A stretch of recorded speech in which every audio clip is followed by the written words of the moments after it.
नाज़रीन, एक महीना पहले 20 किलो आटे के थैले की सरकारी कीमत 805 रुपए थी और हमने देखा कि अचानक आटे का बहरान पैदा होना शुरू हो गया। एक जानिब हुकूमत की जानिब से यह दावे किए गए, खासतौर पर पंजाब हुकूमत की जानिब से, कि हमने 40 लाख मैट्रिक टन गंदम खरीदी है, लेकिन वो गंदम फ्लोर मिल्स तक वक्त पर नहीं पहुंच पाई और हमने देखा कि 20 किलो का थैला 1100 रुपए तक फरोख्त होने लगा।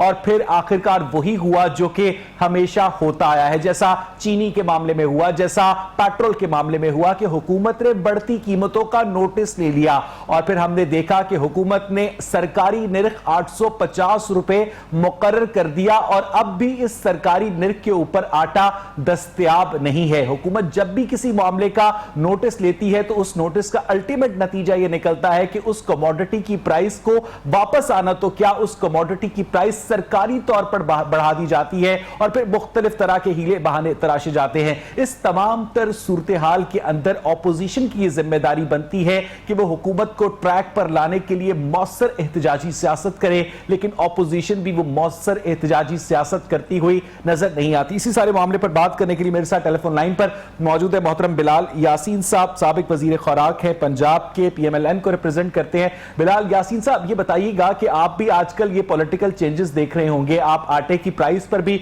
नजर रखे हुए होंगे, ये हो क्या रहा है मुल्क में? बिस्मिल्लाहिर्रहमानिर्रहीम। वैसा बहुत शुक्रिया, आपने मुझे मौका दिया।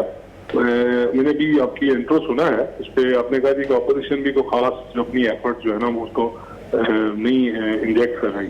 तो मैं जस्ट आपकी नॉलेज के लिए कि जब ये इसका आटा शुगर क्राइसिस की जब गिवन क्राइसिस स्टार्ट हुई थी आज से 3 महीने पहले, तो मैंने फ्लोर पे को आधा घंटा असेंबली जो जहाँ पे लोग हमें भेजते हैं, आधा घंटा मैंने स्पीच देखे ना, सारी चीजों को मैंने तरतीब में गिनवा दिया था कि ये चीज होने वाली है। रिकॉर्ड पे आप चेक कर सकते हैं। उसके बाद ये 24 जून को जब बजट सेशन हुआ तो उस पर दोबारा मेरी लीडरशिप ने मुझे हुक्म किया कि जाके दोबारा से इनकी चीजों को पिन पॉइंट करो। तो दोबारा मैंने रिपीट किया।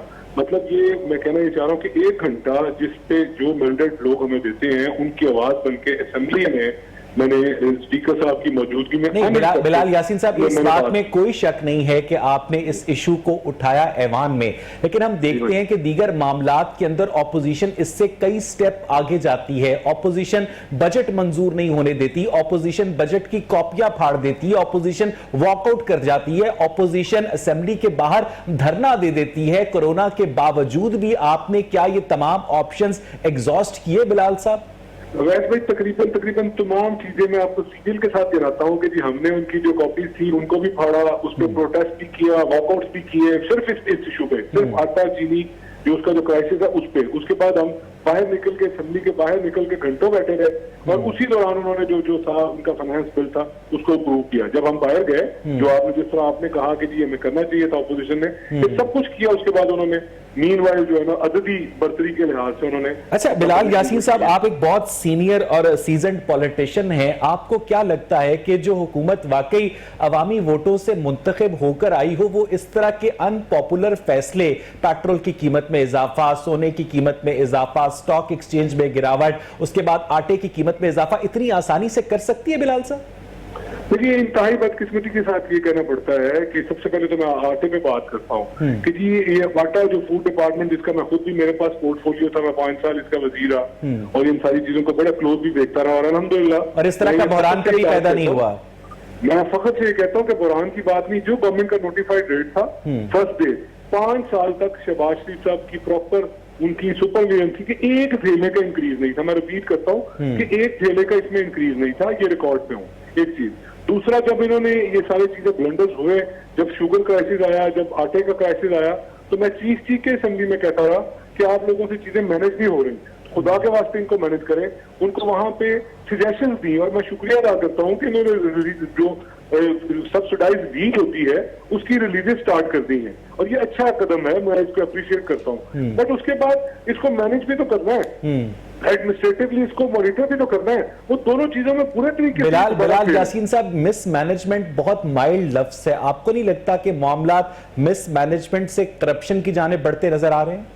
जी इसमें शक कोई नहीं है। देखिए वो तो फिर आ जाएगा ना, उसमें आप कहेंगे जी कि पॉलिटिक्स स्टार्ट हो गई, वो तो जहाज में चले गए जिन साहब ने करना था। मैंने तो यहाँ तक भी कहा कि एक वजीर को बेचारे को स्केपगोट बना दिया गया, उसकी तो कोई चीज नहीं निकली। उस पर एलिगेशन क्या निकला कि जी उसमें रिफॉर्म से लेके आ सका।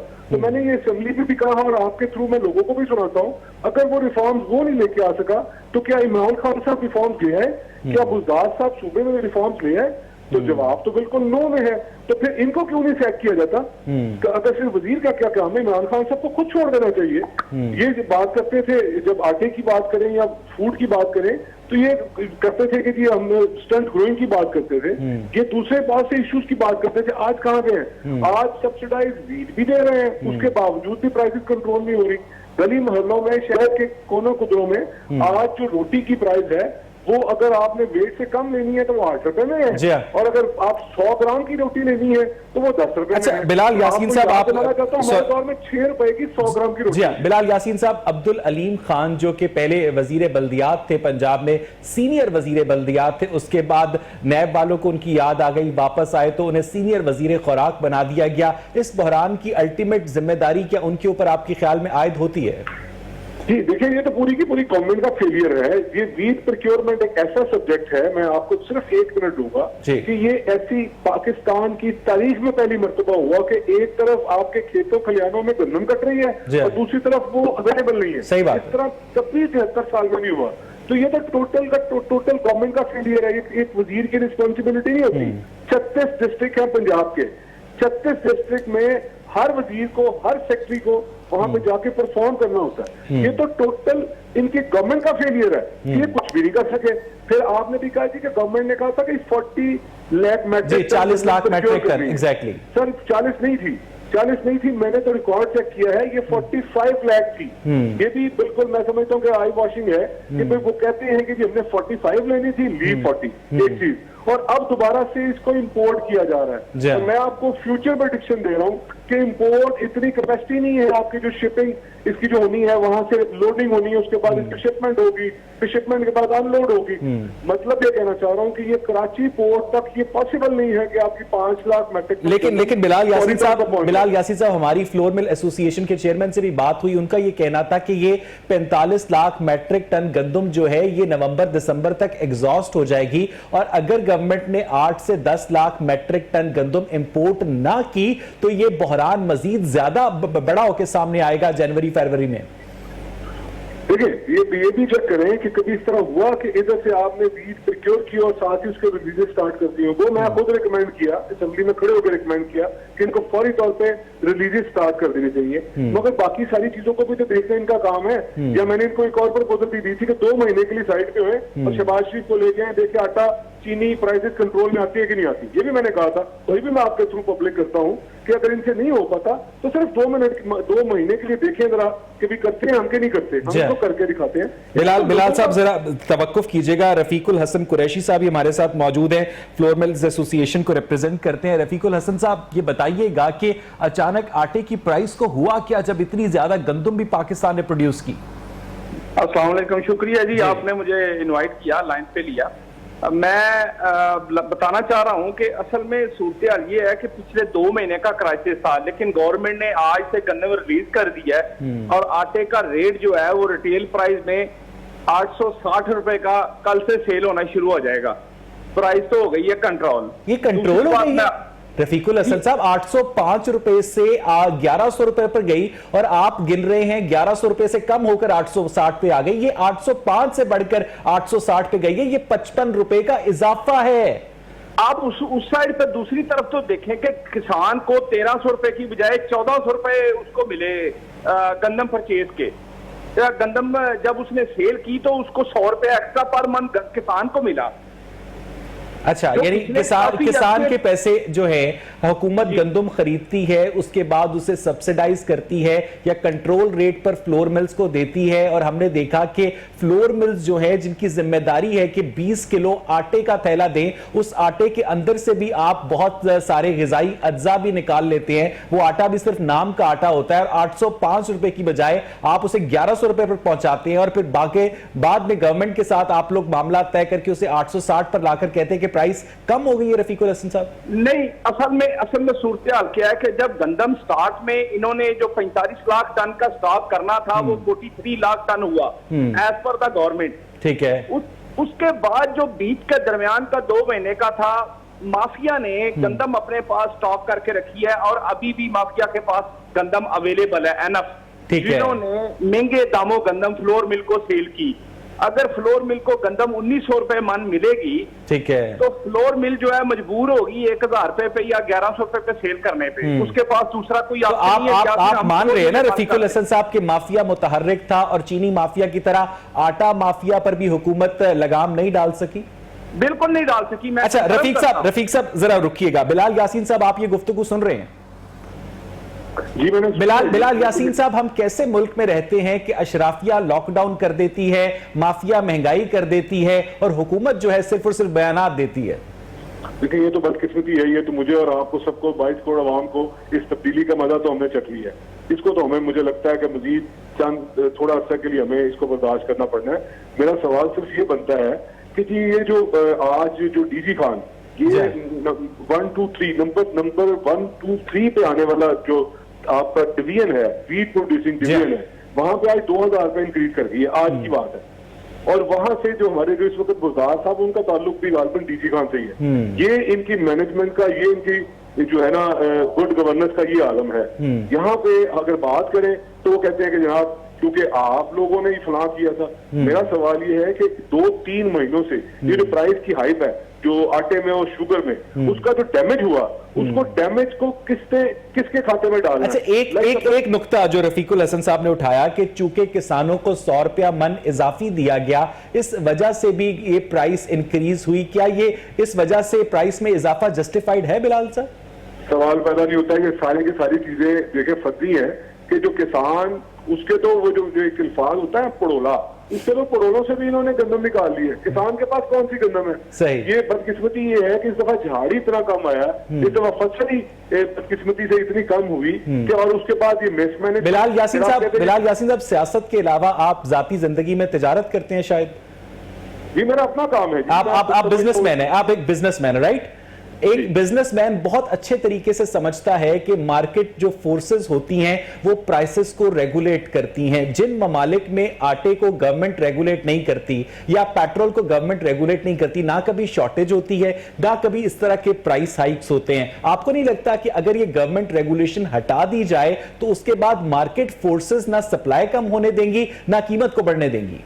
देखिए, ये तो तब की बात है ना, नहीं, आप इन प्रिंसिपल, इन इकोनॉमिक्स के प्रिंसिपल से आप इत्तेफाक करते हैं?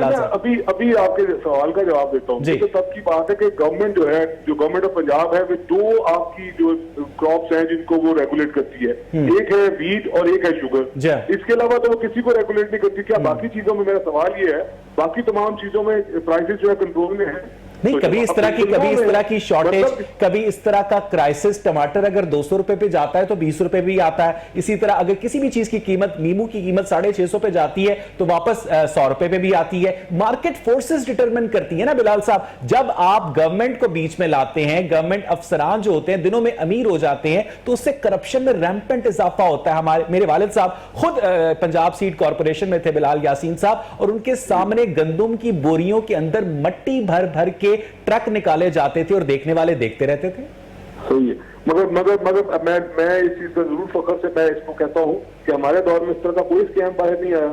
मगर हम ये जरूर कह सकते हैं आपको कि इनकी जो परफॉर्मेंस है उस पर इतने बड़े क्वेश्चन मार्क हैं, इस पर जितना भी मातम किया जाए कम है। उसकी वजह ये है कि जो प्राइस कंट्रोल मैकेनिज्म है वो तो इंडस्ट्री डिपार्टमेंट ने चेक करना होता है। तो इंडस्ट्री डिपार्टमेंट की तो मैं कोई मीटिंग ही नहीं देख रहा कि जिसमें वो प्राइसेस को रेगुलेट करने के लिए जो मुख्तलिफ जो एंगल से चीजों को देखें। हमने तो इस तरह की कोई मीटिंग नहीं देखी। हमारे दौर में जब शहबाज शरीफ साहब का वक्त था तो उस वक्त तो हम सब डिस्ट्रिक्ट में इस तरह भाग रहे होते थे जिस तरह हम अपने। अच्छा, बिलाल यासीन साहब, मैं अपने सवाल को ना दोबारा से रीफ्रेज करता हूं कि अगर एक किसान जो है वो अपनी क्रॉप के ऊपर मेहनत करता है, दिन रात उस अपनी फसल का ख्याल रखता है, उसके बाद जब वो फसल बेचने की बारी आती है तो क्या उस पर लाजमी है कि वो गवर्नमेंट को वो गंदम फरोख्त करे? अगर उसे ओपन मार्केट से अच्छी प्राइस मिल रही है तो क्या वो ओपन मार्केट में फरोख्त करके कौमी मुजरिम ठहरेगा? देखिए वैसे मैं इसको ना आपको 20 स्पेसिफिक इसका जवाब देने की कोशिश करता हूं। जी। ये जो फूड डिपार्टमेंट है ये इसलिए जो गवर्नमेंट को सपोर्ट प्राइस खुद फिक्स करना पड़ती है कि इसको पैरेलल दोनों चीजों को देखना होता है। बहुत बड़ी एक हमारी तादाद है, हमारे बसने वाले पंजाब में बसने वाले लोगों की जो वीट को ग्रो करते हैं, और बहुत बड़ी तादाद ऐसी भी है जो वीट को ग्रो नहीं करते हैं, सिर्फ उसकी कंजम्पशन के लिए, उनको वीट अपनी कंजम्पशन के लिए चाहिए होती है। ठीक है। इसलिए ये फूड डिपार्टमेंट की बेसिक रिस्पॉन्सिबिलिटी बनती है कि वो जो किसान है जो अपना खून पसीना एक करके गंदम उगाता है उसका भी हक उसको मुनासिब कीमत में मिले, जिस तरह ये फरमा रहे हैं कि 1400 रुपए का। और साथ ही साथ अच्छा बिलाल यासीन साहब, लाहौर से 50 किलोमीटर के फासले पर अमृतसर वाक़ है जो कि एक दूसरा मुल्क है, वहां पर इस तरह की रेगुलेशन एग्जिस्ट नहीं करती और वहां पर इस तरह की शॉर्टेज भी एग्जिस्ट नहीं करती। मैं आपकी बात को तस्लीम करता हूं, मगर वहां पे ये भी जरूर देखने की जरूरत है कि वहां पे ये जो इनकी जो पर एकड़ जो यील्ड है वो भी हमसे दुगना जा चुकी है। इसको भी देखने की जरूरत है कि जो हम पर एकड़ यील्ड लेते हैं यहाँ पे इस दफा तो 20 मन निकली है। ठीक है, एवरेज निकलती रही है जब हमारे दौर में निकलती रही है। बिलाल यासीन साहब, यही बात मैं आपसे कहना चाह रहा हूं कि जब किसान को पता होगा कि मुझे इस फिक्स प्राइस से ऊपर पैसे नहीं मिलने तो वो बेदिली से अपनी खेत पर काम करेगा, लेकिन जब किसान को पता होगा कि मैं ओपन मार्केट में बेस्ट प्राइस पर अपनी गंदम बेच सकता हूं तो वो एक एकड़ से 60 मन हासिल करने की उसी तरह से कोशिश करेगा जिस तरह से भारतीय किसान करते हैं। बिलाल यासीन साहब, नहीं, बट इसमें देखिए मेरी बात सुने, हमने इसको किसी और तरफ ट्विस्ट कर रहे हैं। इस वक्त जो 1400 रुपीज पर मन जो एक वीट की प्राइस है वो हम कंपीट करते हैं उसको इंडिया के साथ। ऐसी कोई बात नहीं है कि हम उसको कम दे रहे हैं, हमारा जो ग्रो रहा है। नहीं, बिलाल साहब, मेरा सवाल ये है कि वहां पर गवर्नमेंट रेगुलेशन इस तरह से एग्जिस्ट नहीं करती है, शॉर्टेज एग्जिस्ट नहीं करती है। यहां पर गवर्नमेंट रेगुलेशन भी है और शॉर्टेज भी है। नहीं, बट मैंने आपको उसका काउंटर दिया ना कि अगर तो ये दो क्रॉप्स जो हैं उनको रेगुलेट करती है, मैं तो आपकी लॉजिक को तब तस्लीम करूं कि बाकी तमाम आइटम्स हैं जिनको गवर्नमेंट रेगुलेट नहीं करती, वो प्राइसेस कंट्रोल में ये गवर्नमेंट करने में कामयाब हो तो मैं जरूर इसकी उसका शिकवा भी नहीं करता कोई गवर्नमेंट से। बिलाल यासीन साहब, सॉरी, उसका कोई शिकवा भी नहीं करता गवर्नमेंट से कि अदरक की कीमत क्यों बढ़ी है या किसी और प्राइस क्यों बढ़ी है, उसका कोई शिकवा भी नहीं करता गवर्नमेंट से। नहीं भाई, हमारे दौर में मुझे बिल्कुल याद है, तो मुझे ये कहने की इजाजत है, हमारे दौर में तो बहुत ज्यादा चेक एंड बैलेंस था। हम तो हर वक्त। अच्छा, रफीकुल हसन साहब, ठीक है, बिलाल साहब रुकिएगा। रफीकुल हसन साहब, आप ये गुफ्तगू सुन रहे हैं जी?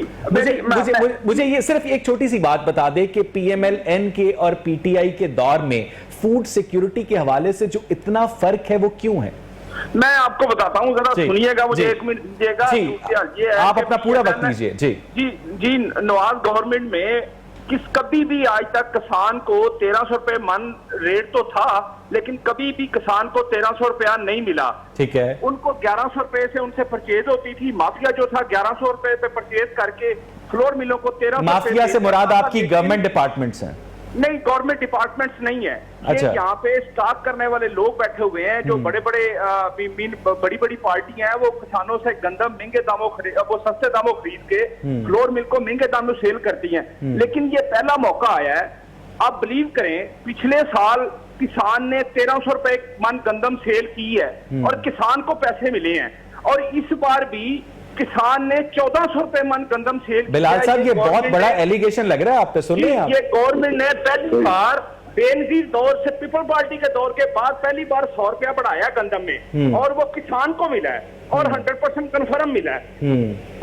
रफीक साहब रुक जाए। रफीक साहब, ये बहुत बड़ा इल्जाम है। बिलाल यासीन साहब, आप लोगों के ऊपर इल्जाम आयद किया जा रहा है कि वो 1300 रुपए तो पहुंचते ही नहीं थे किसान तक। किसान तो बेचारा 1100 रुपए मन के ऊपर बेचने पर मजबूर होता था। प्लीज आप प्रोग्राम को बड़ा सेंसिबली आप इसको हैंडल कर रहे हैं, बट मुझे बिल्कुल मेरे लिए शॉकिंग है कि कटहरे में आज जो अपोजिशन खड़ी है वो लोग सर ये हमने ये नाअहली तस्लीम कर ली। हम आपके दौर को आइडियलाइज करते हुए ये सवाल कर रहे हैं कि आपके ऊपर एक एलिगेशन लगाया गया जी। फिर मैं तो फील्ड का मतलब मुझे कहने की इजाजत दें भाई कि किसान को अगर 1400 भी मिल रहे थे उसके बावजूद भी किसान अपनी जो फसल है, अपनी जो क्रॉप है, उसको खुशी के साथ नहीं दे रहा था। भाई हुक एंड क्रुक छीनी गई है। इनसे पूछे ऐसा है कि नहीं है? 36 डिस्ट्रिक्ट की मेरे पास रिपोर्ट है, DCOs और DPOs अपने मसल गवर्नमेंट के। बिलाल साहब हम इस तरफ आते हैं। मुझे ये बताइएगा कि आपके ऊपर जो एलिगेशन है कि आपके दौर में किसानों को 1100 रुपए मन से ज्यादा नहीं मिलते थे, ये सही है? इधर उस वक्त रेट 1300 था, ये फर्स्ट टाइम है। ये फर्स्ट टाइम है 1300 था और ये वेरिएशन आती है 10, 20, 50 रुपए की आती है डिस्टेंस की वजह से। ठीक है, अब मुझे ये बताएं कि आप जो कह रहे हैं कि बाय हुक एंड क्रुक 1400 रुपए, एक सेकंड रफीक साहब रुकिएगा, बिलाल साहब बताइएगा कि इस दौर में अगर 36 अजलास से आपने खुद लफ्ज इस्तेमाल किया by any hook and crook 1400 रुपए मन किसान ने अपनी खुशी से गंदम नहीं दी, इसका मतलब यह है कि गवर्नमेंट जो है फोर्स का इस्तेमाल कर रही है और किसानों के ऊपर फोर्स का इस्तेमाल करना गैर आईनी और गैर कानूनी है। बिलाल साहब, ये तो मैं गवर्नमेंट को इस जो गवर्नमेंट का जो एक्ट है उसको अपोज कर रहा हूं, लेकिन इससे पहले आप रेगुलेशन की हिमायत कर रहे थे। नहीं, मैं आपको ये कह रहा हूं कि गवर्नमेंट ये जो प्रेजेंट गवर्नमेंट है, अगर इसके ऊपर आप कह रहे थे कि अगर इसको डीरेगुलेट किया जाए तो चीजें ठीक हो जाएंगी। इकोनॉमिस्ट की भी यही राय है जी, इकोनॉमिस्ट की भी यही राय है। कैसर बंगाली साहब इसके ऊपर पूरे आर्टिकल्स लिख चुके हैं बिलाल साहब जी। तो मैं वैसा मेरा इसमें लॉजिक ये है कि अगर तो मैं इस पे ये नहीं कह रहा कि ये नहीं होना चाहिए, मैं कह रहा हूँ कि इस गवर्नमेंट की परफॉर्मेंस ये है कि 2 क्रॉप्स जिनको रेगुलेट करती है उस पे तो जरूर उसको डीरेगुलेट कर दिया जाए, बाकी जिनको जिनको गवर्नमेंट रेगुलेट नहीं करती उनकी प्राइवेट कंट्रोल में है। तो मैंने कहा जवाब नो में है, मतलब ये है कि बिलाल साहब एक छोटी सी बात बताइएगा कि कहा यह जाता है कि पंजाब से खास तौर पर जिसको हम ब्रेड बास्केट ऑफ पाकिस्तान भी कहते हैं, यहां से हजारों नहीं लाखों जो गंदम की बोरियां हैं वो सरहद अबूर करने में कामयाब हो जाती है। कि ये बात ठीक है? जी बिल्कुल, मैं तो इसको तस्लीम करता हूं कि ये पंजाब है पाकिस्तान की फूड बास्केट है। तो ये तो दूसरे जो हमारे नेबरिंग जो हमारे जो प्रोविंस है वहां पर भी जाती है, दूसरे नहीं सर, पाकिस्तान की सरहद गैर कानूनी तौर पर अबूर करने में कामयाब हो जाती है, जिसे उर्फे आम में स्मगलिंग कहते हैं। ये तो जो आज से कोई 6 महीने पहले एक स्टेटमेंट नेशनल असेंबली में जो उस वक्त के फूड सिक्योरिटी के मिनिस्टर थे, फेडरल मिनिस्टर थे, उन्होंने कहा कि डेली बेसिस पे 40 to 50,000 मेट्रिक टन जो गंदम है वो चमन के बॉर्डर क्रॉस करती है। ये तो रिकॉर्ड पे है बात। अच्छा बिलाल यासीन साहब जरा रुकिएगा। रफीकुल हसन साहब, इस मसले का हल कोई नहीं है? मैं आपको बताता हूँ, असल में यहाँ पे मैं बिलाल यासीन साहब की बात का आंसर देना चाहूंगा कि जब नून लीग की गवर्नमेंट थी, अगर कहते हैं जी कि 1300 रुपए रेट था तो उस टाइम में गवर्नमेंट को बड़े आराम से दे रहा था। लॉजिकली अंडरस्टैंड करने की बात है, गवर्नमेंट ने रेट बढ़ा दिया, 100 रुपया इंक्रीज कर दिया और गवर्नमेंट जो है वो थ्रेट करके किसान से गंदम ले रही है। How is possible? It is possible because open market में किसान को 1600 रुपए 1700 रुपए रेट भी ऑफर हो रहा है। नहीं, 1700 रुपए रेट क्यों ऑफर हो रहा है? जब गवर्नमेंट ने रेट फिक्स किया है अपना 1400 रुपया, तो 1400 पे सेल होनी चाहिए। 16 लाख मैट्रिक टन गंदम इस वक्त माफिया के गोदामों में है, हुकूमत के गोदामों में नहीं है। रफीकुल हसन साहब जी बिल्कुल एग्री करता हूं, मैं वही कह रहा हूं कि अकेला Imran Khan he can not do anything. हम सब सोचेंगे तब्दीली का तो तब्दीली आएगी, अकेला कोई बंदा कुछ भी नहीं कर सकता। तो ये मिसमैनेजमेंट नहीं है? मिसमैनेजमेंट है, मैं कहता हूं मिसमैनेजमेंट है, इसमें कोई दो राय नहीं है, बिल्कुल 100% एक ही बात है। तो रफीक साहब इस मसले का हल क्या है? जी मैं आपको बताता हूं, होना ये चाहिए कि जब गंदम मार्केट में आए दोनों डिपार्टमेंट को, फ्लोर मिल को भी और गवर्नमेंट को भी इक्वली परचेज करनी चाहिए। फ्लोर मिल भी अपना स्टॉक परचेज करके रखे, गवर्नमेंट भी अपना स्टॉक परचेज करके रखे, ताकि जो ना वो मैनेज होता रहे। जो फ्लोर मिलों को जब स्टार्ट में सीजन होता है तो गंदम मिलती है 1300 रुपए या 1400 रुपए मन, तो फ्लोर मिलें मजबूर होती हैं सस्ता आटा बार सेल करने में। आप बिलाल यासीन साहब इस तजवीज से इत्तेफाक करते हैं कि फ्लोर मिल्स को थोड़ा सा मुझे कुछ कहने प्लीज देखिए, वैसे हक तो ये था कि मुझे काउंटर करने के लिए यहाँ पे गवर्नमेंट का वजीर बैठा हो। मुझे बड़ा एहतराम है इनका, जो साहब भी मेरे साथ मौजूद, क्योंकि मैं तो ट्रैवल में हूँ। मैं तो उनको सर हमने बहुत दफा उन्हें कॉल की, बहुत दफा इनवाइट किया, उन्होंने मेरा पॉइंट नहीं है सर, आपके पास ओपन फील्ड है, आप छक्के मारे। मुझे थोड़ा सा ना मुझे मौका देगा कि मैं अपनी चीजों को पॉइंट को क्लियर कर लूं ना। ये लोगों को समझने वाले लोगों को समझ ही ना आई तो फिर ये फायदा क्या हुआ इस प्रोग्राम का। एक चीज तो आपने जो पूछी थी, जो रेगुलेट करने की बात, बड़ी लॉजिकली उसमें बड़ी स्ट्रेंथ थी आपकी बात में। तो मैं ये जरूर कहता हूँ कि मैं ये बिल्कुल नहीं चाह रहा, मैं क्या ये नहीं कहना चाह रहा था कि भी आप इनको रेगुलेट ना करें।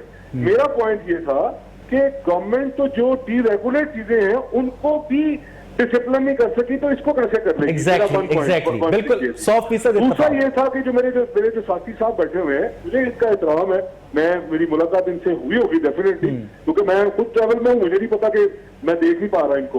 तो मैं ये कहना चाहता हूँ कि इन्होंने कहा जी कि अकेला इमरान खान, तो अब मैं सिर्फ याद दिलाना चाहता हूँ कि इमरान खान ही थे जो कहा करते थे कि हेड ऑफ स्टेट जब ईमानदार होगा तो चीजें ऑटोमेटिकली नीचे ठीक हो जाएंगी। तो अब कम से कम इस चीजों को तो मान लें कि भी उनके बस की बात नहीं है। जिस तरह हमारे वो एहसन इकबाल साहब कहते हैं ना कि जाली डिग्री वाला पायलट बैठा हुआ है, तो खुदा जानता है कि मुझे तो खौफ आता है कि वाकई ये पाकिस्तान का जो पायलट है कि कहीं जाली डिग्री वाला हो, कहीं पाकिस्तान को खुदा न खास्ता क्रैश में करवा दे। और बिलाल यासीन साहब ये भी कहते हैं, बिलाल यासीन साहब ये भी कहते हैं कि असली डिग्री वाले आजकल करीम और उबर चला रहे हैं, जाली डिग्री वाले जहाज चला रहे हैं और बगैर डिग्री वाले मुल्क चला रहे हैं। तो फिर आज के जो मुल्क चला रहे हैं उनका शुमार किसमें होता है? उनका तो मैं समझता हूँ कि उनके पास तो डिग्री है ही नहीं, मुझे तो ये लगता है। तो इस मसले का हल क्या है आपकी नजर में बिलाल साहब, अगर कंक्लूजन की तरफ आए तो? देखिए इसमें यही है कि आप मैंने जो असेंबली में बात की थी वही मैं यहाँ पर रिपीट करता हूँ कि इसमें जान मारनी पड़ती है। ये इस तरह नहीं होता कि जस्ट आप मीटिंग में बैठे, इसमें तो खेत खलियान आपको जाना पड़ता है, आपको 36 डिस्ट्रिक्ट में इस तरह घूमना पड़ता है, तो इस तरह हक होता है लोगों के दरमियान जाना पड़ता है। ये तो बहुत टाइम बहुत निकल गया। यहाँ पे तो जो क्राइसिस आता है उसके डैमेज कंट्रोल करने पे ये महीने लगा देते हैं। बिलाल यासीन साहब, जिन दिनों आपके दौर में वीट प्रोक्योरमेंट हो रही होती थी, आप अपने दफ्तर में नहीं बैठते थे, बाहर निकलते थे। लाहौर पैदा नहीं होता, 2 महीने हमें लाहौर का पता ही नहीं होता था लाहौर है कहाँ पे। आप इस बात से इत्तेफाक करते हैं रफीकुल हसन साहब? जी बिल्कुल इत्तेफाक करता हूं। बेसिकली जो पंजाब लेवल पे मियां शहबाज साहब ने बड़ा एक्टिव रोल अदा किया है, जो बात हक पे है वो हक पे कहनी चाहिए, इसमें कोई दो राय नहीं है। मैं बहुत बहुत शुक्रिया रफीकुल हसन साहब, बहुत बहुत शुक्रिया बिलाल यासीन साहब। नाज़रीन, आपने दोनों की गुफ्तगू सुनी। इस वक्त जो भी हालात हैं वो गवर्नमेंट की मिसमैनेजमेंट है, एक बहुत माइल्ड लफ्ज है। मुझे यहाँ पर एक ब्रेक लेनी है, स्टे विद अस। कर रहे थे आटे की कीमत के हवाले से और बिलाल यासीन साहब हमारे साथ मौजूद थे और उनसे गुफ्तगू में ये बात सामने आई कि सिर्फ और सिर्फ अगर हुकूमत की जानिब से मामलात को बेहतर तरीके से मैनेज किया जाता तो आटे की प्राइस को कंट्रोल में रखा जा सकता था। लेकिन एक महीने पहले जो आटा 805 रुपए में फरोख्त हो रहा था, इस वक्त उसका सरकारी रेट बढ़ाकर 850 रुपए कर दिया गया है। आसिम शौकत साहब हमारे साथ मौजूद हैं, तर्जुमान है पंजाब हुकूमत के। आसिम साहब, बहुत बहुत शुक्रिया आपके वक्त के लिए। हुकूमत जब भी किसी शॉर्टेज का नोटिस लेती है तो उसका नतीजा हमेशा प्राइस में इजाफे की सूरत में क्यों निकलता है, जैसा कि पेट्रोल की दफा हुआ, जैसा कि आटे की दफा हुआ, जैसा कि चीनी की दफा हुआ? अच्छा, अवैध पेट्रोल का तो किस्सा था वो बिल्कुल डिफरेंट था। ठीक है, हेलो जी जी, अगर अब आप आटे पे बात कर लें तो हम बाकी मामला फिर किसी जी जी एग्जैक्टली मैं भी ये कह रहा था कि पेट्रोल का केस डिफरेंट था।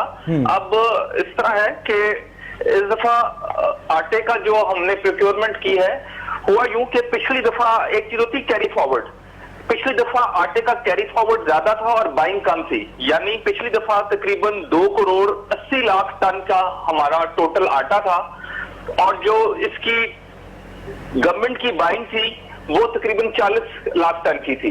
इस दफा हमारा कैरी फॉरवर्ड तकरीबन 5 लाख था, 2,50,000 हमारे पास आटा था, 2 करोड़ 50 लाख टन आटा था और जो बाइंग थी वो तकरीबन 80 लाख टन पे चली गई गवर्नमेंट की। पंजाब गवर्नमेंट ने 80 लाख मैट्रिक टन गंदम खरीदी है इस साल? नहीं, पंजाब टन नहीं, मैं ओवरऑल बाइंग कह रहा हूँ गवर्नमेंट की पूरे पाकिस्तान में। पंजाब ने इस दफा तकरीबन 41 लाख हमने खरीदी है, जिसमें से हमारे पास 3 लाख टन जो था वो पिछला था। तो हमारे पास गंदम सरप्लस थी। मैं आपको बता रहा हूं कि ओवरऑल गंदम की प्रोड्यूस और बाइंग में मार्केट क्यों ड्राई हुई। ये देखिए, ये जो कीमत होती है ना, ये मार्केट की डिमांड और सप्लाई के प्रिंसिपल पर चलती है। जिस वक्त सप्लाई ज्यादा हो जाती है तो कीमत ऑटोमेटिकली नीचे आ जाती है। मैं आपको ये बता रहा था कि सप्लाई किस तरह कम हुई तो मार्केट का जो रेट है वो किस तरह ऊपर गया। मैंने आपको ये बताया कि पहले 2 करोड़ 80 लाख टन आटा गंदम थी मार्केट में और बाइंग हुई सिर्फ 40 लाख टन की। अब मार्केट में 2 करोड़ 50 लाख टन आटा था और बाइंग हुई तकरीबन 80 लाख की। पहले अब आपके सिंध ने भी बाइंग की, आपके बलूचिस्तान ने भी बाइंग की, पंजाब ने 10 साल का रिकॉर्ड तोड़ा बाइंग की ताकि गंदम रिजर्व हो, और आपके पासको ने भी बाइंग की। अब सिचुएशन ये है, क्योंकि हमारे पास जखायर मौजूद थे, इसलिए हुकूमत ने यह फैसला किया है कि जो सरकारी गंदम है जो नॉर्मली सितंबर में रिलीज होती थी फ्लोर मिल्स मालिकान को, वो अब हम रिलीज करने जा रहे हैं। आज से रिलीज होनी शुरू हो गई है।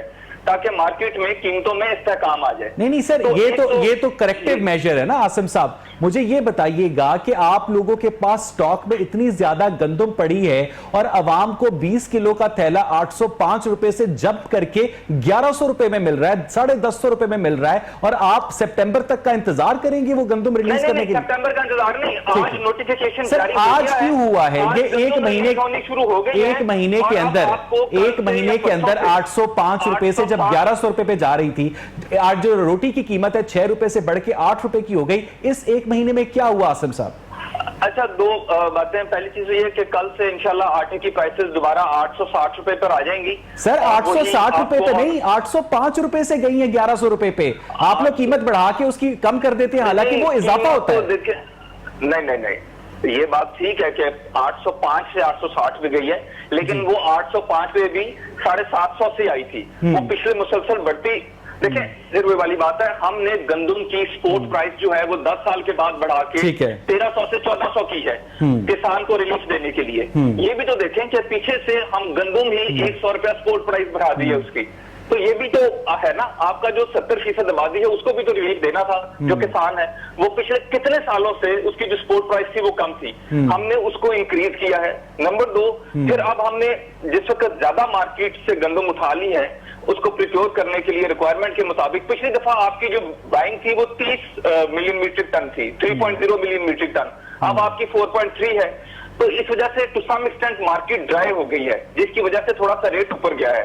लेकिन अगर आप ये देखें, मैं आपको थोड़ा सा 1 मिनट में स्टैटिस्टिक्स दे दूं, 295 रुपए का इजाफा थोड़ा सा है सर, सालाना है, सालाना।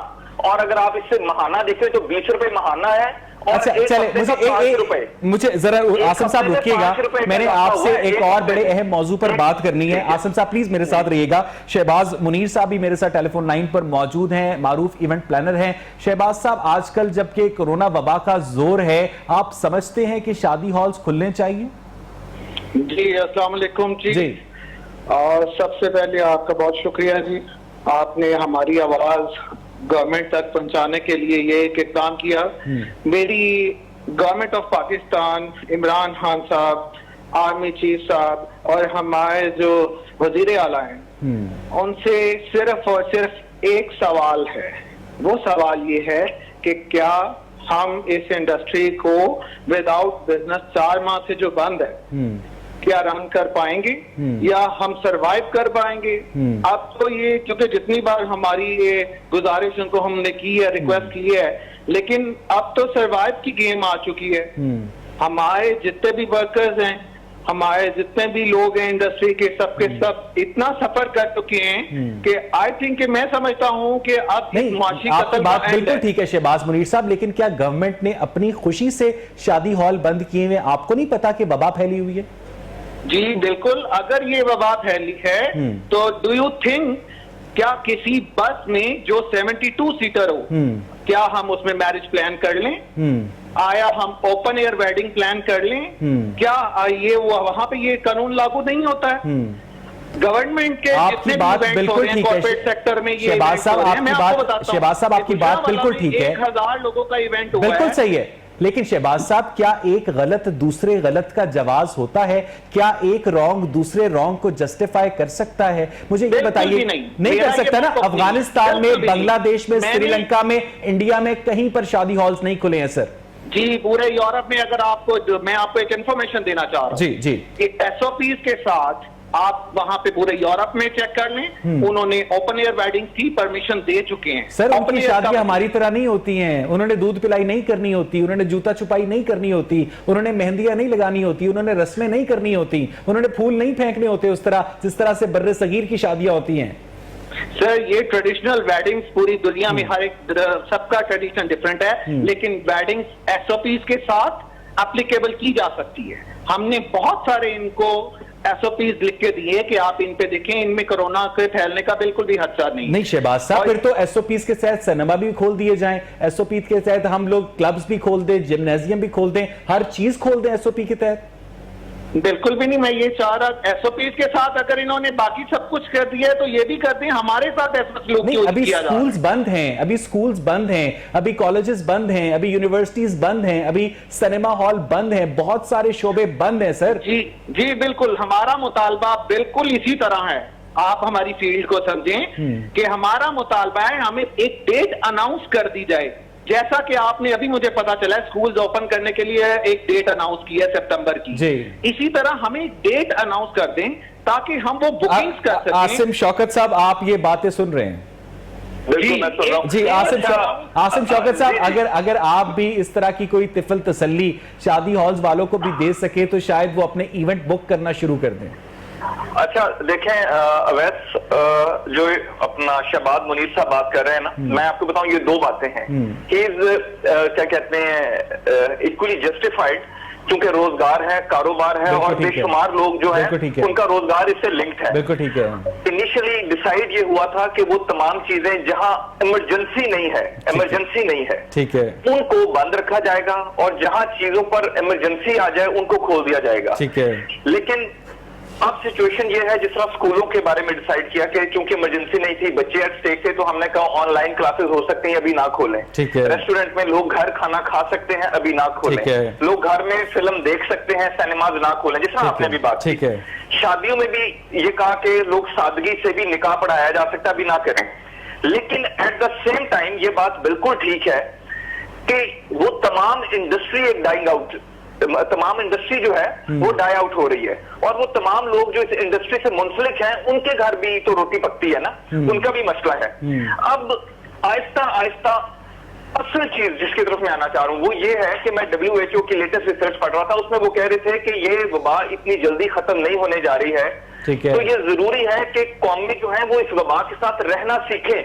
We should learn to live with it, कि अब हमने किस तरह रहना है, किस तरह हमने अपने इवेंट्स करने हैं और अपने आप को महफूज भी रखना है। लेकिन फिलहाल गवर्नमेंट की जानिब से इवेंट्स के ऊपर पाबंदी है, राइट?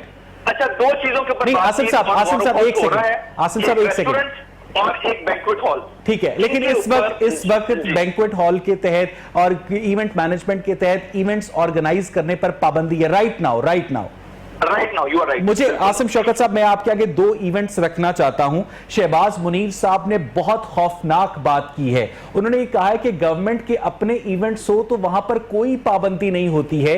डीपीओ साहिवाल का 1 महीने पहले जब तबादला हुआ तो उनके एजाज में इशाइया दिया गया जिसमें 1000 अफराद ने शिरकत की, और कुछ दिन पहले जब बजट मंजूर होना था तो उससे 1 दिन पहले प्राइम मिनिस्टर सेक्रेटेरिएट के लॉन में तमाम इत्तेहादी जमातों के एजाज में इशाइया दिया गया जिसमें वो 6 फीट का फासला भी हमें नजर नहीं आ रहा। इसका मतलब है कि गवर्नमेंट के कवानीन इवेंट मैनेजमेंट अपने लिए अलग हैं, अवाम के लिए अलग है।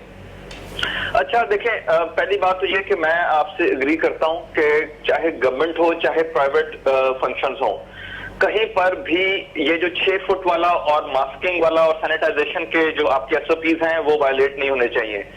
अब ये जो सरकारी खानों की आप बात कर रहे हैं, बजट जो डीपीओ वाले की बात नहीं कर रहा, जो बजट सेशंस होते हैं ये आपकी वो जरूरियात है कि साल में एक दफा बजट सेशन आना है, वो आपने पास करवाना है, मुलाकात होनी है।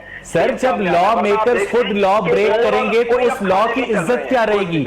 आसिम साहब, जब लॉ मेकर्स खुद लॉ ब्रेकर्स हो जाएंगे तो उस लॉ की इज्जत नहीं रहेगी। मुखालफत नहीं कर रहा हूं, मैं तो आपसे एग्री कर रहा हूं कि किसी एक, लेकिन देखें कि प्राइम मिनिस्टर हाउस में भी एक इशाया हुआ था, उसमें किस तरह SOPs को प्रिजर्व किया गया था। अगर तो मैं अभी यही शहबाज मुनीर साहब की फेवर की बात कर रहा हूं, मैंने कहा कि it is still under consideration, हो सकता है कि कुछ दिनों में इनको मदू कर लिया जाए कि आप बताएं हमसे किन किन SOPs पर एग्री करते हैं, जिस तरह हमने स्कूल वालों के साथ जिन लोगों ने SOPs पर एग्री किया आसिम शौकत साहब, उनको आप लोगों ने कारोबार खोलने की इजाजत दी, वहां पर SOPs की जो धज्जियां उड़ाई गई वो देखी आपने? अच्छा, अब देखें ना, ये तो अब शहबाज मुनीर साहब के समझने वाली बात है ना कि वहां पर तो जरूरी था, कितने 2.5 करोड़ लोग जो थे वो डेली वेजर्स थे, हम फंस गए थे कि मईशत का पहिया नहीं चल रहा था।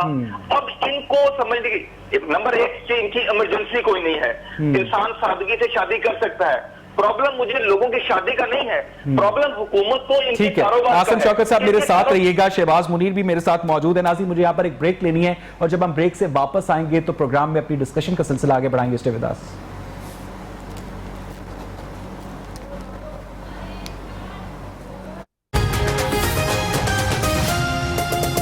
आसिम शौकत साहब से, जी sir do you think we should die without corona?